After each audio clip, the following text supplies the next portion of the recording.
رسول الله مبارک صلی الله علیه وسلم سره صحابه کرام ناستو په مجلس کې نو نبی علیہ الصلوۃ والسلام مبارک وتو فرمایل اتدرون ما الغیبۃ آیا تاسو ته دا پته شته چې دا غیبت څه شی دی؟ قالوا نو صحابه عرض کړو الله ورسوله اعلم، الله او د الله رسول ته د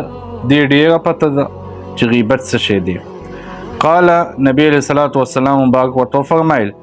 ذکرک اخاک بما یکره، د یو مسلمان ورور داسې یاد وکي چې هغه بد ګڼي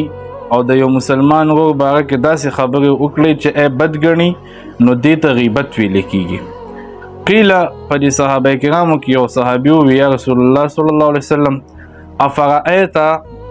ان کان فی اخی ما اقول، یا رسول الله صلی الله علیه وسلم ما ته خبرداری راکا که زما په دې روح کې دا کار وي نو بیا به څه حسابي، بیا به هم دا غیبتي. قال ان کان فیه ما تقول فقد اغتبته، رسول الله مبارک صلی الله علیه وسلم ورته فرمایل که چېرته کې په دې مسلمان کې دا کار او تا د هغه متعلق دا خبره وکړه نو دا غیبت تا وکړو. وان لم یکن فیه ما تقول، او که چېرته کې دا خبره نه وي دا کومه خبره چې تا وکړه فقط بهته، نو بیا خو تا په باندې بهتان وتړلو،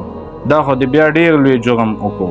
غیبت ویم دی ته چې کله یو ورور مسلمان موجود نه وي او ته د هغه متعلق خبره داسې وکړي چې ای خوښه نه ګڼي نو دې ته غیبت ویلی کېږي.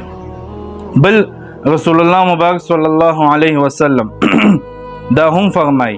الغیبة اشد من الزنا، چې دا غیبت دا د زنا نه سخته ګناه ده.